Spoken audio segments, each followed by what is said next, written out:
The John F. Kennedy International Airport pulsed with frenetic energy on a crisp April morning in 2025. Suitcases clattered over polished marble floors, their wheels humming like a distant swarm of insects. Voices collided in a cacophony of languages, English, Spanish, Arabic, Mandarin, interwoven with the robotic cadence of flight announcements blaring from overhead speakers. Sunlight poured through the towering glass panels of Terminal 4, bathing the concourse in a golden glow that danced across the navy blue uniform of Captain Maya Jackson. Her gold-striped epaulets glinted with every step, her tie knotted with precision, her polished leather shoes tapping a steady rhythm against the floor. At 36, Maya carried the quiet confidence of a woman who had fought for every milestone, her spine straight, her gaze unwavering. Today was no ordinary day. It was her first long-haul flight as a senior captain, commanding Atlantic Skies Flight 392 to London Heathrow, a 7-hour journey that felt like the culmination of a lifetime's dreams. Maya's path to this moment had been a tapestry woven with grit, sacrifice, and unyielding hope. Born in Atlanta's Vine City neighborhood, she'd grown up in a modest clapboard house on a street where the roar of planes from Hartsfield-Jackson Airport was a constant companion. Her grandmother, Clara Jackson, a retired schoolteacher with a voice like warm molasses and eyes that sparkled with wisdom, had been her guiding light. From their backyard, shaded by a gnarled peach tree heavy with fruit, they'd watch planes etch silver arcs across the Georgia sky, their contrails painting promises of faraway places. "Those planes don't care who's flying them, Maya," Clara would say, her calloused hand squeezing Maya's small one. "All they need is your heart and your grit." Those words had taken root in Maya's soul, sustaining her through a childhood shadowed by skepticism, classmates who snickered when she spoke of becoming a pilot, neighbors who whispered that black girls should aim for safer paths, teachers who steered her toward nursing or secretarial work with well-meaning but stifling smiles. At 10, Maya had stumbled across a tattered aviation magazine in a thrift store, its cover featuring a grinning pilot beside a gleaming Cessna. Inside were stories of trailblazers like Bessie Coleman, the first black woman to earn a pilot's license, who defied a world that tried to ground her. Maya had read it cover to cover, hiding it under her pillow like a sacred text, its pages fueling dreams she scarcely dared to voice. At 14, she'd bicycled 6 miles to a local airstrip, peering through a chain-link fence as crop dusters took off, their engines roaring with possibility. By 16, she'd taken a job scrubbing floors at a downtown law firm, the ammonia fumes stinging her nose as she saved every penny for flying lessons. Her first instructor, a grizzled ex-Navy pilot named Hank, had raised an eyebrow at her age and gender but agreed to teach her. "You got guts, kid," he'd said after her first lesson, when she'd landed a Piper Cub with trembling hands but perfect alignment. That flight, her first taste of freedom, had felt like touching the edge of heaven, Clara's cheers echoing in her mind as the runway fell away. High school brought new hurdles. Maya's guidance counselor, Mrs. Hargrove, had laughed when she mentioned Embry-Riddle Aeronautical University, suggesting community college instead. "Flying's expensive, dear," she'd said, her tone patronizing. But Maya had applied anyway, staying up past midnight to perfect her essays, her desk littered with coffee mugs and crumpled drafts. A partial scholarship to Embry-Riddle had been a godsend, but it didn't cover everything. She worked nights at a campus diner, serving greasy burgers to bleary-eyed students while memorizing aerodynamics formulas, her textbooks propped open behind the counter. Her classmates, mostly white and male, often treated her as an oddity, some with curiosity, others with smirks that cut deeper than words. One professor, Dr. Whitaker, a former test pilot with a gruff demeanor, had seen her potential, slipping her extra simulator time when the budget was tight. "You're better than half these clowns," he'd muttered once, handing her a key to the lab. But others were less kind, like the instructor who'd asked, mid-lesson, if she was sure she could handle a multi-engine plane, his tone dripping with doubt. Maya had gritted her teeth, aced the test, and framed her score, hanging it above her dorm bed as a quiet rebellion. After graduation, the job hunt was a gauntlet of closed doors. Airlines praised her resume, 4.0 GPA, 1,500 flight hours, glowing references, but callbacks were scarce, their silences louder than rejections. She'd landed at a regional carrier, flying short hops across the Midwest in cramped turboprops that rattled like tin cans. The pay was meager, the schedules brutal, 6 flights a day, snatched naps in crew lounges, but every takeoff was a step closer to her dream. Passengers sometimes did a double take when she greeted them at the gate, their eyes lingering on her dark skin and braided hair, as if searching for a mismatch. "You're the pilot?" one man had asked, his tone more accusation than question. Maya had smiled, her voice steady, "Yes, sir. Welcome aboard." At Atlantic Skies, hired 5 years ago after a grueling interview process, she'd faced subtler barriers. Colleagues questioned her route decisions with raised eyebrows, their suggestions laced with condescension. Performance reviews praised her skill but nitpicked her tone, a critique absent from her male peers' files. Passengers mistook her for a flight attendant, their apologies half-hearted when corrected. Once, a first officer had joked that she'd made captain through diversity quotas, his laugh faltering when she fixed him with a stare. Yet Maya persevered, driven by Clara's memory. She'd passed away 3 years ago, her final words to Maya whispered, "Keep flying, baby." When Maya earned her captain's stripes last year, she'd stood alone in her Brooklyn apartment, pinning the epaulets to her uniform and imagining Clara's proud smile. She'd called her older brother, Marcus, a high school basketball coach with a laugh like rolling thunder, and he'd hooped so loudly she'd held the phone at arm's length. "That's my sis," he'd shouted. Captain Maya, ruling the skies. Now, at JFK, Maya adjusted her cap, her fingers brushing the embroidered wings on its brim, a tactile reminder of her place. The crew entrance to the restricted area lay ahead, tucked behind a security checkpoint where a guard scrolled idly on his phone. She was early, planning to review the flight plan, winds, fuel loads, alternates, and brief her crew, a habit born of discipline and a need to prove herself twice over. But as she approached the entrance, a uniformed staff member stepped into her path, blocking her way with the authority of a gatekeeper. The woman, middle-aged with a tight bun and a badge reading Karen Mitchell, Gate Operations, fixed Maya with a flat, unyielding stare that felt like a challenge. "Excuse me, ma'am," Karen said, her voice clipped and cold as winter air. "This area is for crew members only." Maya froze, caught off guard, her breath catching in her throat. Had she misheard? The terminal's noise pressed in, announcements, footsteps, a child's wail, but Karen's words cut through like a blade. "I'm crew," Maya replied, her tone calm but firm, though a tremor of disbelief crept in. She held up her airline ID, the laminated card gleaming under the fluorescent lights, "Captain Maya Jackson, senior pilot. I'm scheduled to fly Flight 392 to London." Karen's eyes flicked to the ID, lingering on the photo, then back to Maya's face, scanning her features as if searching for a flaw. Her lips pursed, and something shifted in her expression, hesitation, skepticism, perhaps disdain. "I'm sorry," she said, her voice now laced with condescension, each word deliberate, "but we don't allow unauthorized personnel beyond this point. This area is restricted to actual pilots." The words landed like a physical blow, sharp and searing. Around them, the terminal's noise dulled to a distant hum, as if the world had paused to witness her humiliation. A few passengers nearby turned their heads, their curiosity drawn by the rising tension, their murmurs a soft undercurrent. Maya felt a familiar sting in her chest, the sharp, aching pain of being questioned, of being made to prove her worth yet again.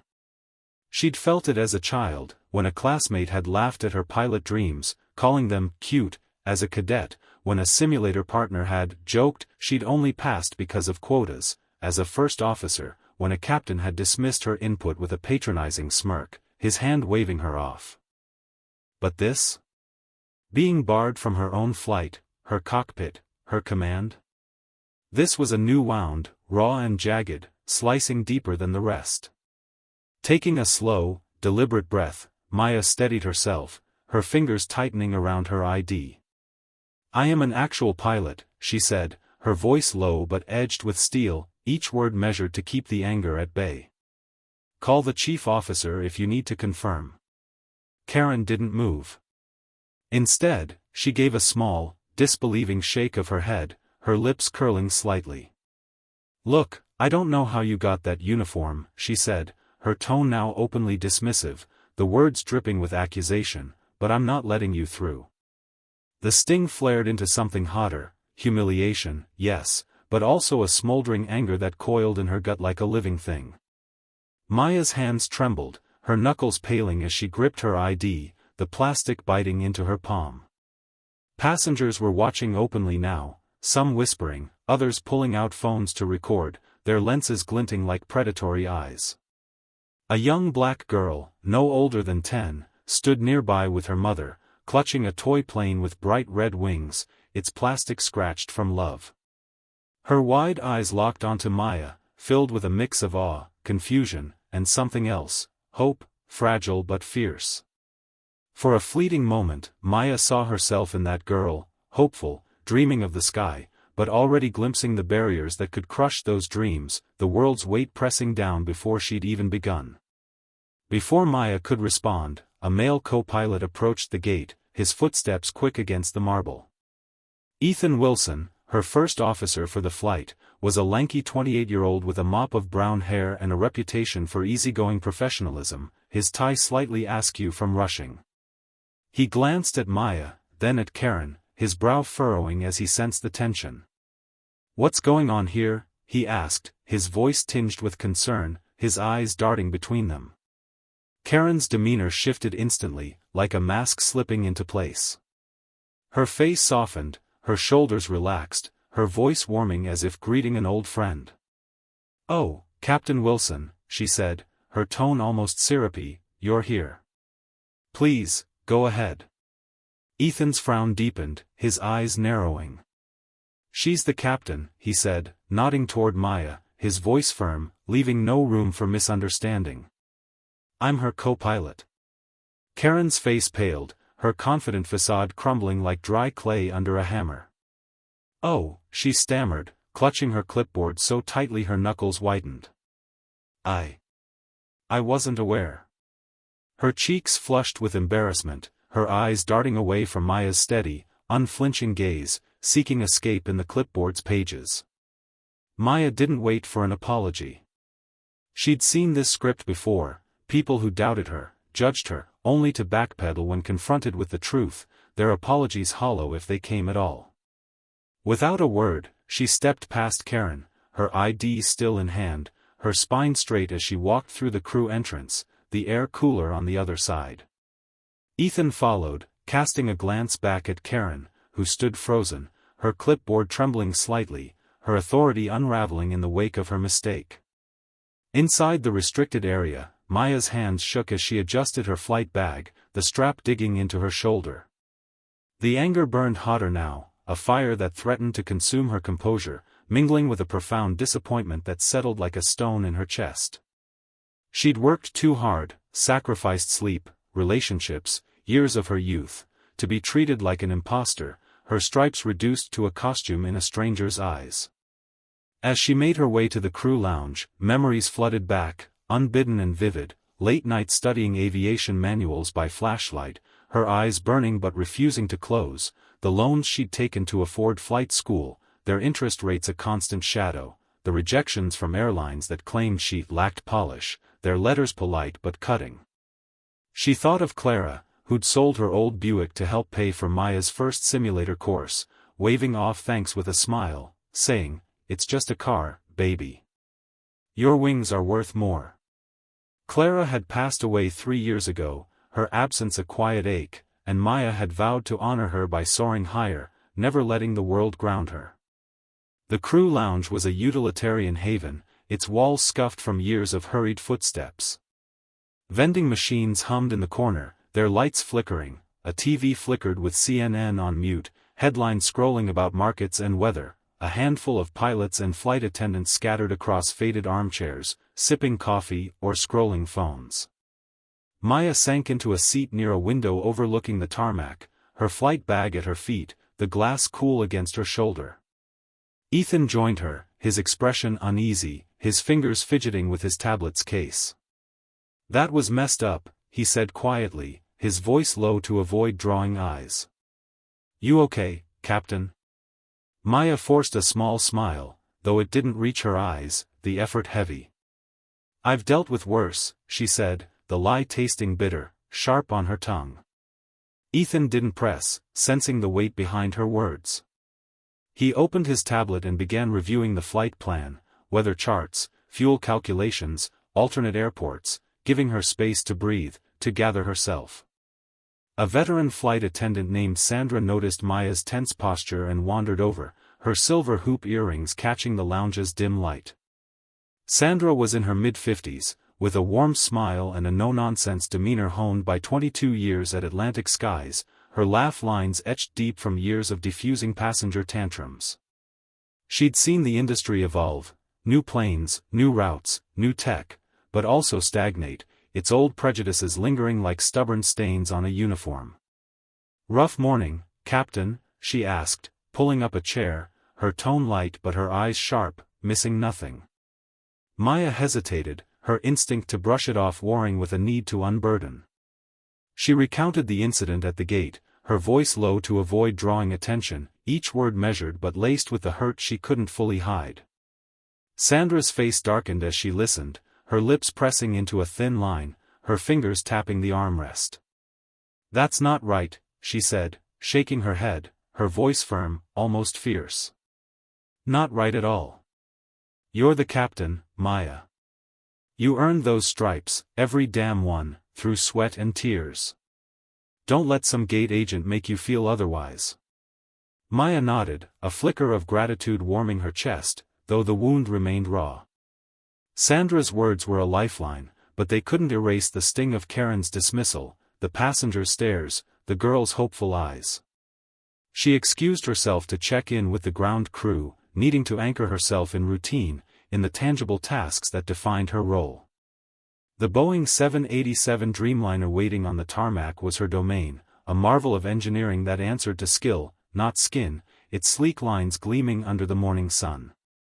She reviewed the weather reports, clear skies over the Atlantic, a high-pressure system promising smooth air, light tailwinds to shave minutes off the crossing, and confirmed the passenger manifest, 280 souls, including a group of high school students heading to a robotics competition in London, their chatter already filling the gate area with nervous excitement. Everything was in order, yet Karen's words lingered like a persistent ghost, whispering, "Actual pilots." Boarding unfolded with the usual rhythm, a choreography of controlled chaos. Passengers shuffled aboard, stowing carry-ons in overhead bins, their voices a low hum of anticipation and fatigue. Flight attendants bustled through the aisles, checking seatbelts, offering pillows, their smiles practiced but genuine. Ethan ran through the pre-flight checklist with practiced efficiency, his voice steady over the headset as he called out speeds, flap settings, fuel loads. Maya took her place in the captain's seat, her hands steady as she adjusted the throttle, scanned the instrument panel, and tested the yoke, its familiar weight grounding her. The cockpit was her sanctuary, a realm where competence trumped prejudice, where the sky didn't care about her race or gender, where the hum of the engines drowned out the world's doubts. As the plane taxied to the runway, she pushed the morning's incident to the back of her mind, focusing on the runway stretching ahead, the tower's clearance crackling through her headset. Flight 392, cleared for takeoff. The flight to London was textbook, 7 hours of cruising at 35,000 feet, the Atlantic a shimmering expanse below, its waves catching the sun like scattered diamonds. Maya and Ethan worked in sync, their communication crisp and professional, a dance of callouts and confirmations honed by training and trust. A flight attendant, Priya, a young woman with a quick laugh and a knack for calming nervous flyers, relayed a note from the students in economy, written in blue crayon on a napkin. "Thank you, Captain Jackson, for flying us to our robot battle." Maya smiled, tucking the note into her pocket, a small reminder of why she endured, why she fought. During a quiet stretch, she glanced out the window, the horizon a perfect curve, the sky a deep indigo that felt infinite. For a moment, she was 14 again, biking to the airstrip, dreaming of this view, Clara's voice whispering, "You're almost there." When the plane touched down at Heathrow, the passengers applauded, their cheers a fleeting bomb, a ritual of gratitude for a safe crossing. Maya powered down the systems, her hands moving through shutdown procedures with muscle memory, switches off, logs updated, brakes set. Ethan stretched, cracking his knuckles, and grinned. "Nice one, Captain," he said, his tone light but sincere. Maya nodded, but as she gathered her bag, the anger she'd suppressed began to resurface, a slow-burning ember that refused to die, fueled by years of slights and today's blatant disrespect. That night, in her hotel room near Heathrow, Maya sat at a desk overlooking the airport's twinkling runway lights, planes gliding silently in the distance. The room was modest but cozy, with a kettle humming softly on the counter, a faint scent of lavender lingering from the linens, a watercolor of Big Ben on the wall. She opened her laptop, her fingers hovering over the keys, the ember of anger now a flame that demanded release. She began to write, the words pouring out like a river breaking a dam, every detail of the gate incident, from Karen's dismissive tone to the passenger's stares, from the girl's hopeful eyes to Ethan's quiet support. She described the humiliation, the weight of being questioned in a space she'd fought to claim, her words raw but precise, each sentence a brick in a wall of truth. She attached digital copies of her credentials, her pilot's license, her training records, her promotion letter, along with timestamps from JFK's security footage, obtained through a contact in operations who'd owed her a favor. Ethan had provided a written statement, concise but unequivocal. Captain Jackson was denied entry despite clear identification.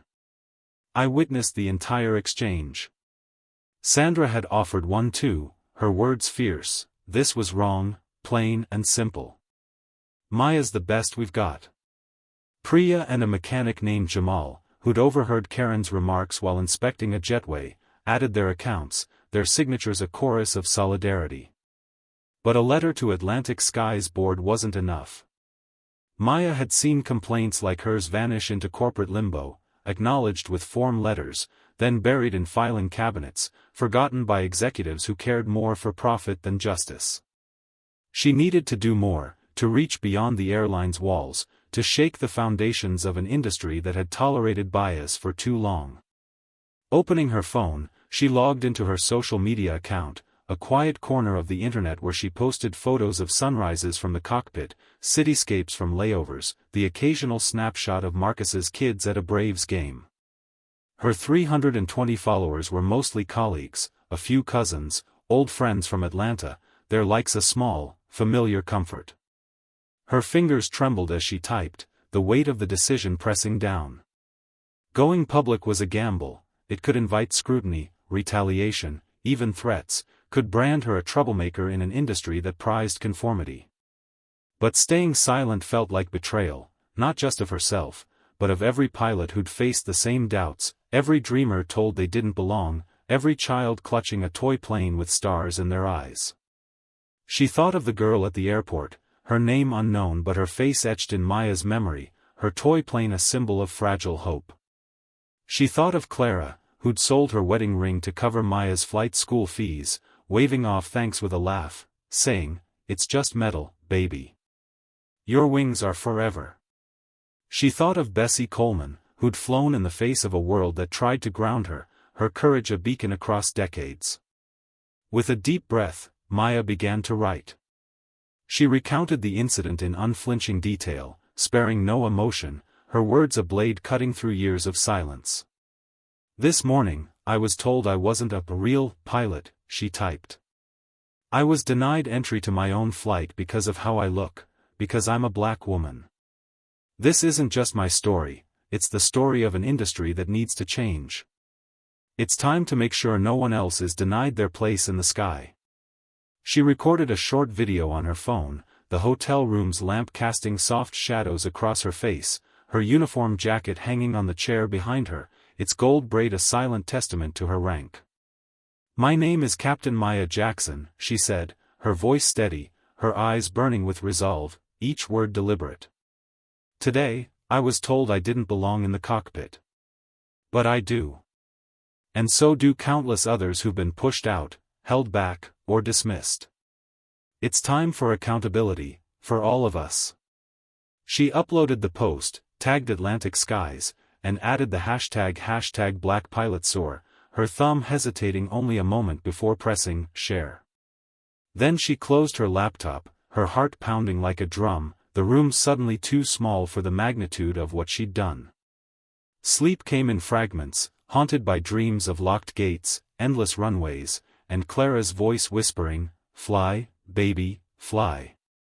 By morning, her phone was a blizzard of notifications, likes, retweets, comments piling up like snowdrifts, their numbers climbing faster than she could track. Her post had exploded overnight, shared 25,000 times, viewed by millions across continents.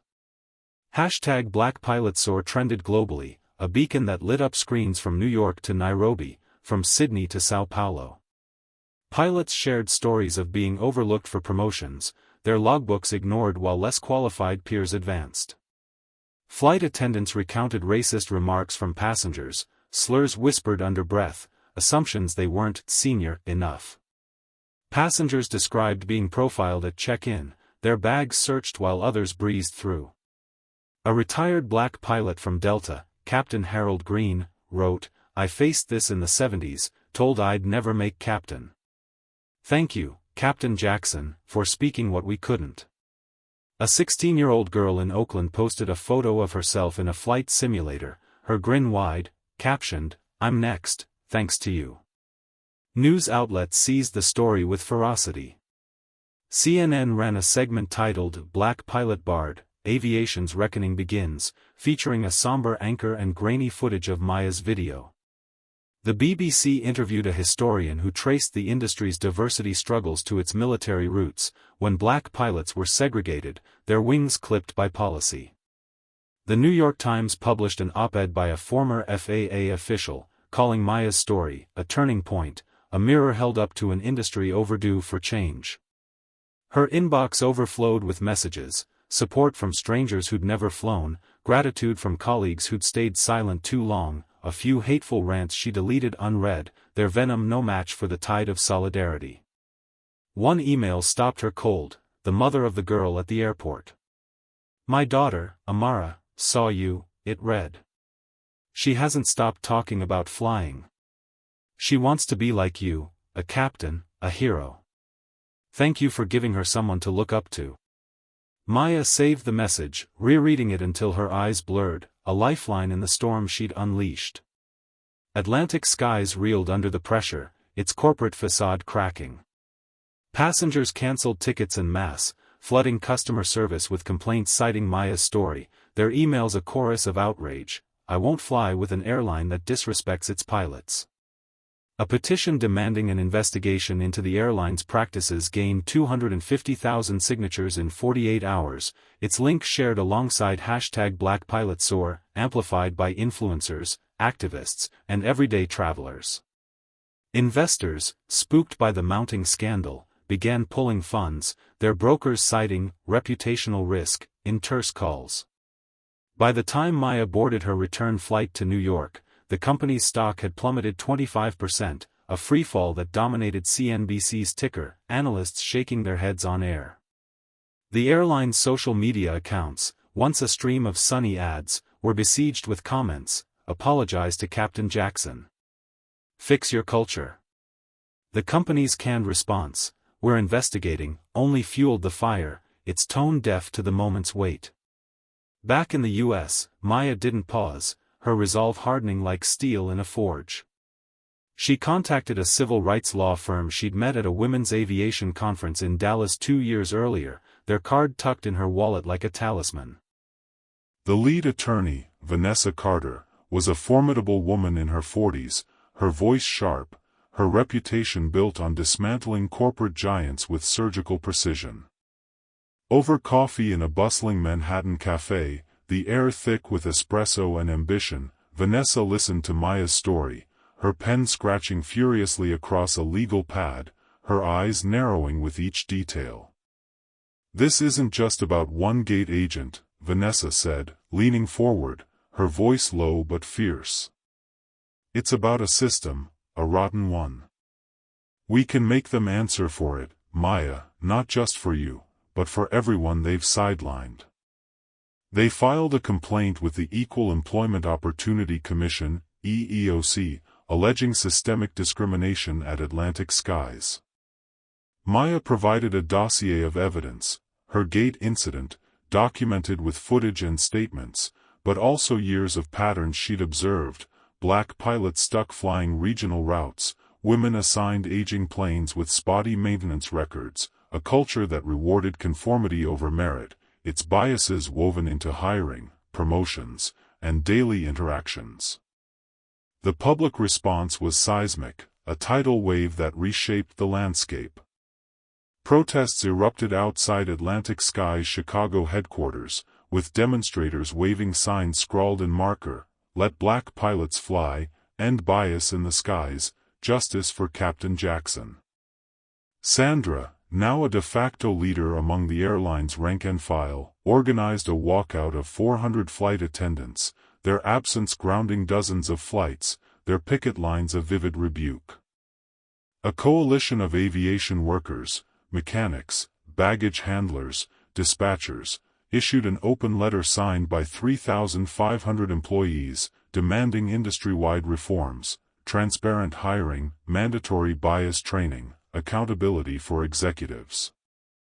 Rival airlines, sensing the tide, released statements about their diversity initiatives. United touted a new pilot training grant, Delta announced a mentorship program for women, but critics dismissed them as PR stunts, their timing too convenient, their promises too vague.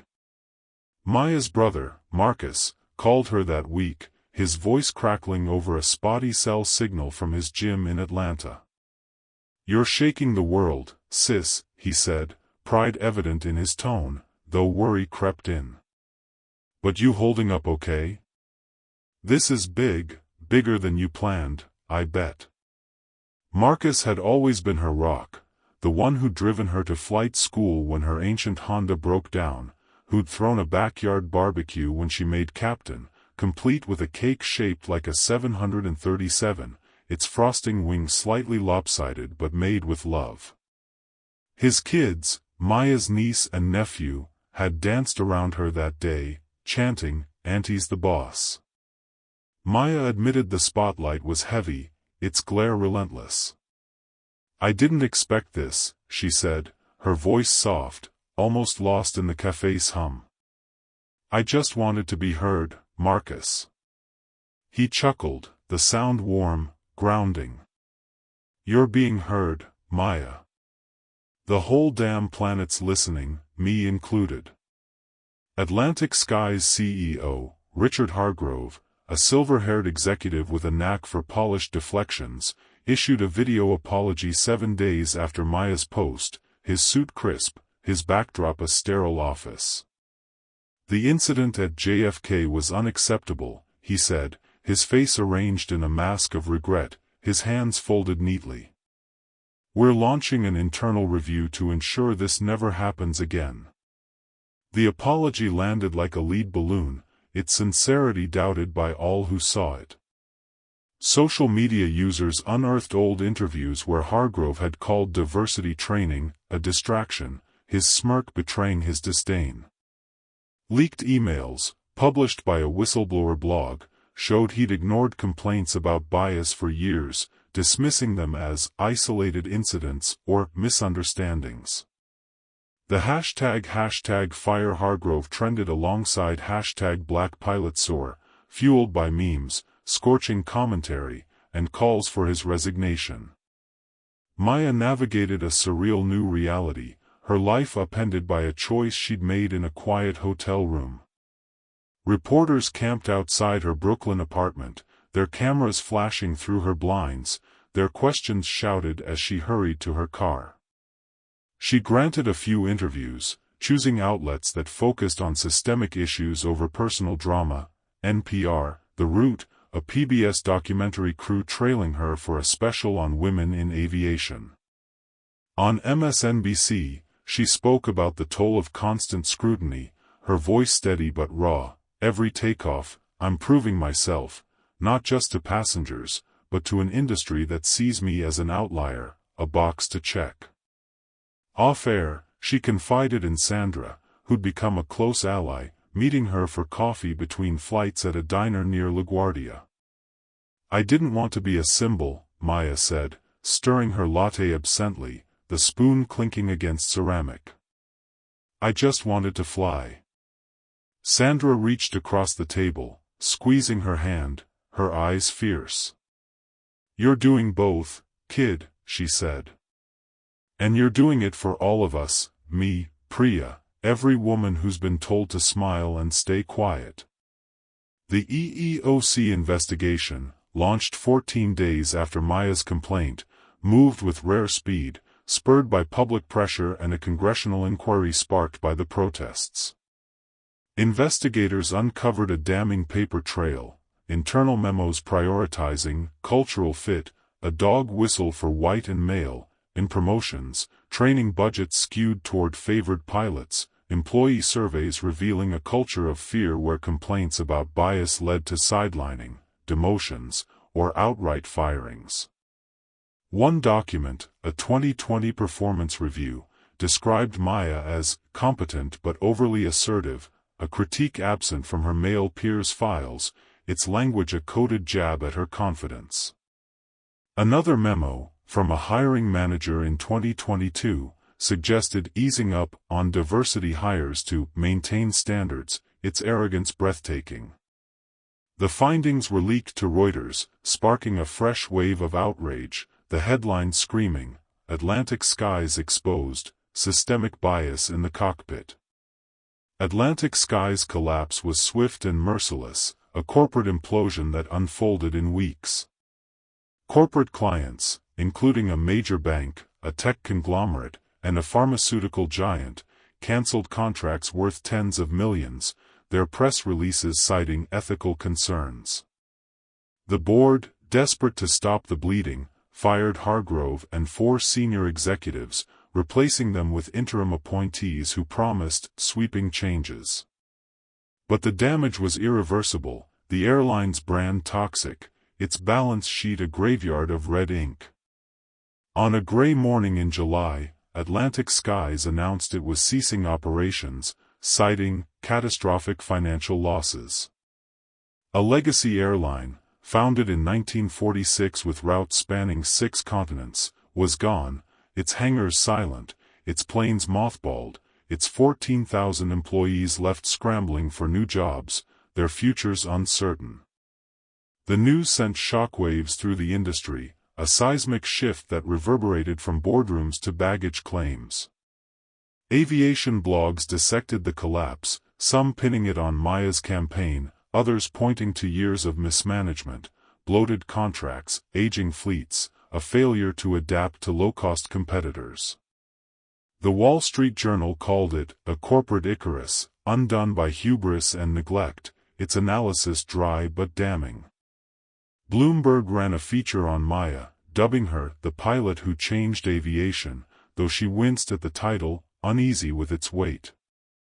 For the public, though, the story was simpler, more visceral. A black woman pilot had spoken truth to power, and power had crumbled under the weight of its own flaws, its foundations rotten long before her post. Maya watched the announcement from her Brooklyn apartment, her phone propped on the kitchen counter, a mug of chamomile tea cooling beside her.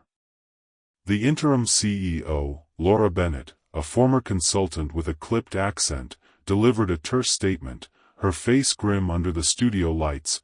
Atlantic Skies deeply regrets the events that led to this outcome. We take full responsibility. There was no mention of Maya, no nod to the spark that had ignited the fire, but she didn't need it. She felt no triumph, only a quiet resolve, a certainty that this was not the end but a beginning. The fight wasn't over, not for her, not for the countless others who'd shared their stories under #BlackPilotSore, their voices a chorus that refused to fade.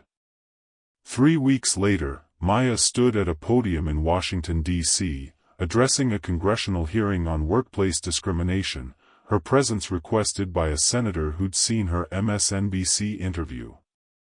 The room was packed: senators, aides, reporters, and 20 pilots who'd flown in to support her, their uniforms a silent show of solidarity, their faces a mix of pride and defiance. Maya wore her own uniform, her cap tucked under her arm, the gold stripes on her epaulets catching the light, a beacon of her rank. Cameras flashed, their shutters a staccato rhythm, but she focused on her words, written late at night with Marcus's encouragement ringing in her ears, his voice on the phone saying, "Tell em the truth, sis. They can't ignore you now." She'd rehearsed in her hotel mirror, pacing to calm her nerves, but now, standing here, she felt steady, anchored by purpose. "This was never about me," she said, her voice clear, resonant, filling the chamber. "It was about an industry that's resisted change for too long. Black pilots, women, anyone who doesn't fit the mold, we've been told we don't belong. We've been denied, dismissed, disrespected, our wings clipped by bias dressed up as policy. But today, we've proven something: we will not be silenced. We belong everywhere, in cockpits, in boardrooms, in the sky, charting the course ahead." She paused, her eyes sweeping the room, finding the pilots in the back, their nods a quiet strength. "This isn't the end of the fight, it's the start. Let's build an industry where every dreamer can fly, where no one is grounded by who they are." The applause was thunderous, echoing off the chamber's marble walls, a wave that lifted her heart. Maya stepped away, her chest lighter than it had been in months, the weight of the spotlight easing, if only a fraction. Afterward, she met with lawmakers to discuss reforms: mandatory bias training with real consequences, federal audits of hiring practices to root out disparities, scholarships for underrepresented pilots to break down financial barriers. It was a start, she told herself, but only a start, the first step on a long runway. As she left the Capitol, a young aide, a black woman with a law degree fresh from Howard, approached her, her voice trembling. "You're why I'm here," she said, clutching a notebook. "Thank you for showing us we can fight." Maya hugged her, blinking back tears, the moment a reminder of the lives her voice had touched. In the months that followed, Maya's life transformed in ways she hadn't foreseen, her days a whirlwind of purpose and pressure. She declined most speaking invitations, wary of becoming a caricature, a hero, stripped of nuance, her story reduced to headlines.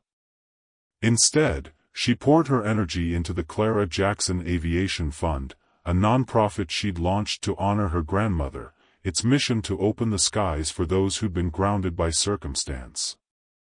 The fund offered grants to black and female flight students, covering tuition, simulators, licensing fees, even housing for those juggling school and jobs. Its first recipient, a 19-year-old named Aisha Freeman from Detroit, sent Maya a photo of herself in a Cessna, grinning ear to ear, her headset slightly crooked. "I'm going to fly," her note read, "because you showed me I could." Maya framed the photo, hanging it in her apartment beside Clara's old reading glasses, a shrine to past and future. Maya also began mentoring pilots directly, hosting workshops at community centers and flight schools across New York, Atlanta, and Chicago. One Saturday, she visited a youth program in Harlem, where kids crowded around her, marveling at her uniform's gold braid, their questions tumbling out: "Do planes ever scare you? How high can you go? Can I try your hat?" She laughed, letting a boy named Jamal, no older than 12, perch her cap on his head, its wings glinting as he beamed. "Can I really be a pilot?" he asked, his sneakers scuffing the floor, his eyes wide with doubt and hope. Maya knelt beside him, her voice gentle but firm. "You can, Jamal," she said. "And when it gets tough, you call me. I've got your back." He clutched a model plane she'd brought as a gift, holding it like a talisman, his grin a spark that warmed her heart. Her story inspired others to act, ripples spreading far beyond her reach. A black pilot in Dallas, Captain Terrence Brooks, launched a podcast, Skybound Voices, featuring interviews with minority aviators, its episodes downloaded thousands of times. Terrence invited Maya as his first guest, their conversation, 2 hours of laughter, frustration, and hope, going viral, listeners tweeting quotes like, "Captain Jackson said, the sky doesn't discriminate. Why should we?"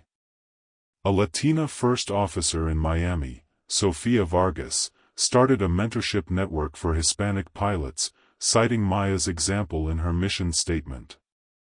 Even Ethan, typically reserved, began advocating for better training access at his new airline, a startup that had snapped him up after Atlantic Sky's collapse.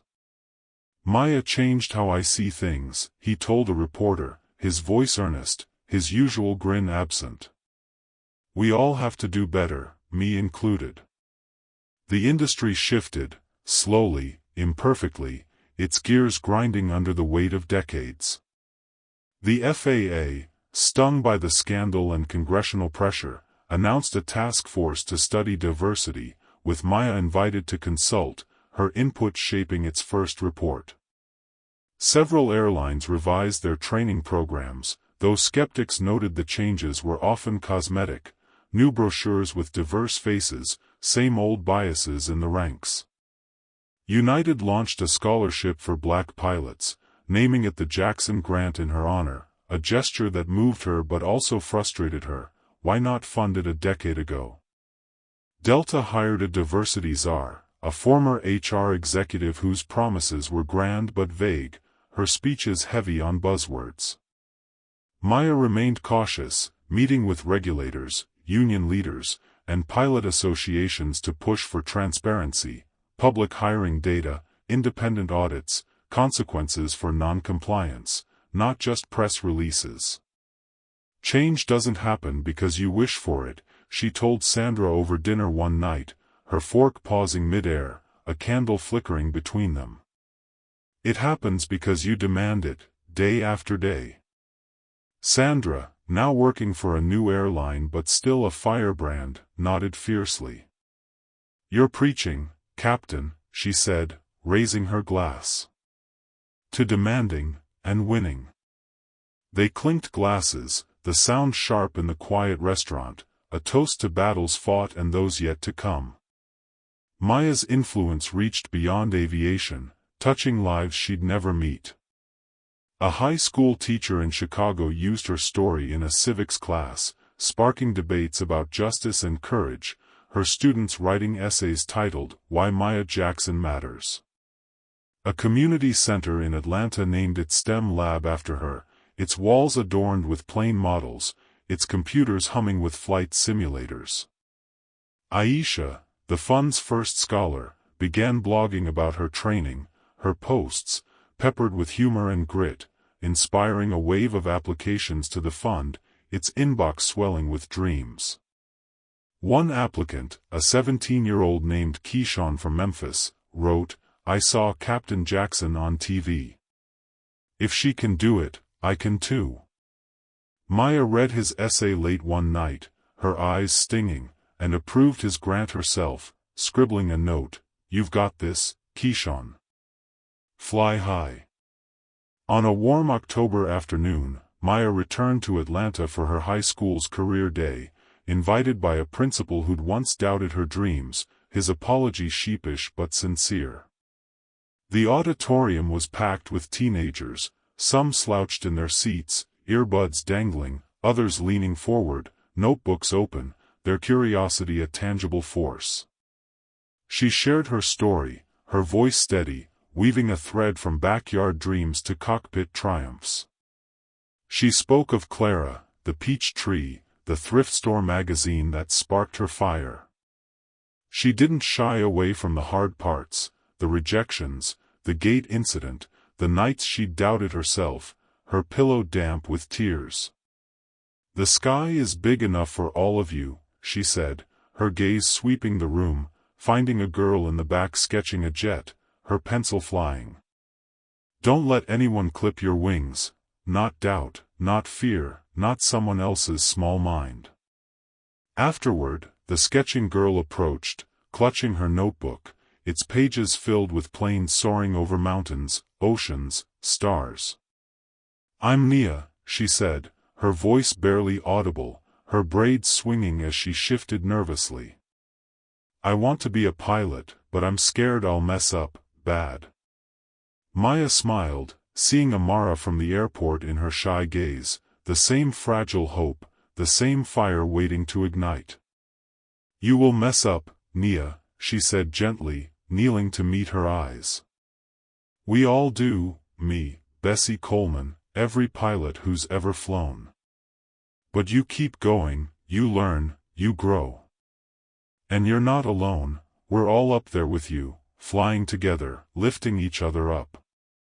Nia's face lit up, her shoulders straightening, her notebook clutched tighter. She hugged Maya, quick and fierce, then darted back to her friends, already whispering about flight school.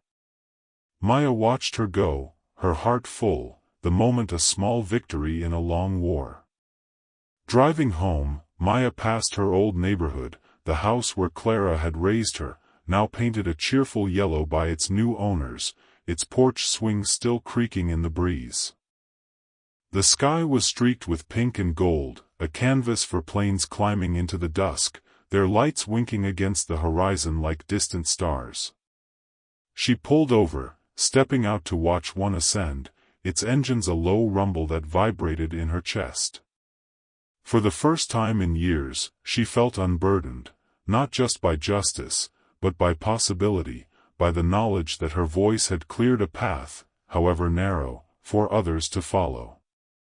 The road ahead was long, the skies vast, the battles far from won, but the runway was open, its lines sharp and true. And Maya Jackson, captain, catalyst, dreamer, was ready to soar, her wings wide, her heart steady, carrying Clara's love and Amara's hope into the boundless blue.